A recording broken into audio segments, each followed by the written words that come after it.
Здорово! Сегодня 29 февраля, конец февральского месяца и подборок этого типа. И так как в этом месяце вы увидели, я думаю, вполне достаточно модификаций на эту тематику, и так как новых модификаций пока еще ждать и ждать, я решил собрать для вас лучшие модификации, вышедшие в 2021 году. Да-да. Вам я желаю приятного аппетита, просмотра и настроения. Сталкер. Возвращение в зону. Модификация песочницы, имеющая два основных режима для игры: выживание и приключения. Он порадует нас хотя бы потому, что эта модификация была выпущена тем самым создателем проекта Золотой Шар. В режиме приключений предстоит взять роль сталкера, продолжающего историю модификации выжившей побег из зоны. Хронологический мод охватывает таймлайн, происходящий параллельно Дон Зов Припяти, поэтому на пути будут попадать знакомые персонажи, которые откроются с новой стороны. Также это позволит узнать, что с ними происходило между сюжетными сценами и как у них сложилась судьба. Режим дает доступ к 7 проработанным игровым локациям. В моде присутствует около 200 сюжетных сцен, которые относятся как к основной линии, так и к ее ответвлениям. Второй же режим, как и во многих других модах того же жанра, дает единственную установку – выжить. Несколько доработанные локации из оригинального Зова Припяти являются отличительной чертой этого мода, а возможность сохранения только в своем убежище дает своеобразный вызов. Данный мод расширяет геймплей оригинальной игры, добавляя всем известные необходимые механики вроде транспорта и более мелкие, которые обогащают геймплей,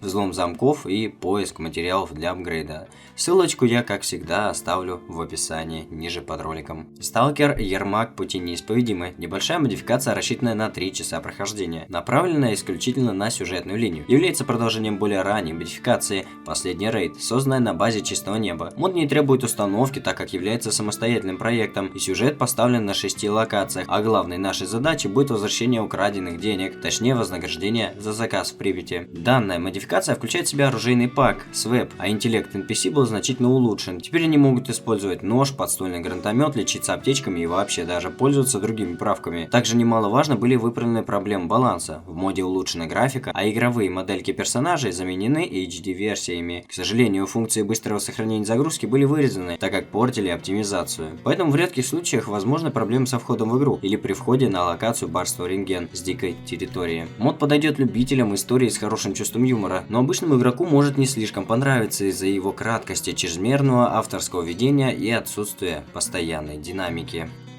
Возвращение Шрама 2. Продолжение неофициального приквела к Сталкер Чистому Небу является одним из самых крупных проектов по этой вселенной. Мод имеет обширную сюжетную линию с 5 концовками, более 20 локаций, собранные из всех 3 игр, доработанные под специфику временной линии мода, содержит полную биографию Шрама до событий Чистого Неба, рассказывающую его цели и мотивацию работать наемником, а также заполняются в конце концов все белые пятна его личности. Этот проект был перенесен на новый движок, позволивший кардинально изменить баланс и интеллект NPC. Имеется авторская озвучка, новые персонажи, раскрытие изменивших со времен старых историй Лебедева, Стрелка, наемников и других ключевых персонажей, а также создано множество второстепенных квестовых линий. В принципе, было еще и переработано вооружение и исправлен его баланс, вместе с новым оружейным паком Арсенал 6. Мод обязателен к прохождению всем, кто считает себя настоящим фанатом в мире Сталкера, и хотя продолжения Чистого Неба не будет, данную модификацию можно считать самой приближенной к возможному канону.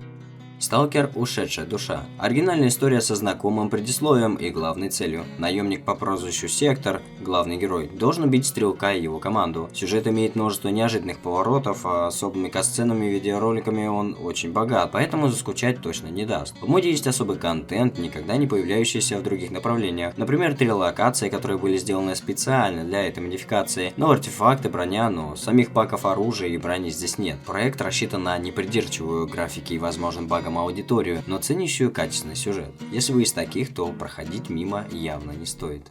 Ну что ж, так как это конечная модификация в этой подборке модов с датой выхода 2021 года, то я решил добавить сюда мод под названием «Осколки прошлого». Это узконаправленная и хорошо проработанная модификация с упором на сюжет. Атмосферная история событий, в которой оказались замешаны 2 друга, Павел и Ворон, сталкеры, новички. Для игры доступна только локация Кордон, которая была наполнена разнообразным контентом. Для мода записан оригинальный саундтрек, озвучка диалогов и созданы даже новые персонажи со своими историями, а также личностным наполнением и прорисованными модельками. Был специально интегрирован оружейный пак ST Cop версии 3.4, а время прохождения модификации составляет всего около 2 часов. Но это вовсе не мешает раскрыть всех вводимых персонажей в нужной мере и даже вставить сайд-квесты. Да, кстати, также была улучшена графика и откалиброван игровой баланс. В мод стоит играть только тем, кто хочет насладиться приятной атмосферной историей, раскрывающей некоторые фундаментальные вопросы данного сеттинга. Многим могло показаться, что эта вселенная потихоньку умирает, однако недавно в нее вдохнули новую жизнь. Поэтому мододелы всей сталкерской вселенной начинают свою работу по новой кондиции, но на это тоже нужно время. Совершенно новые проекты нужно еще немного подождать, но этот год также был богат на новинки,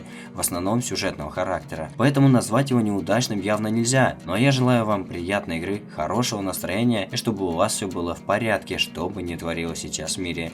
Так что до новых встреч и пока-пока.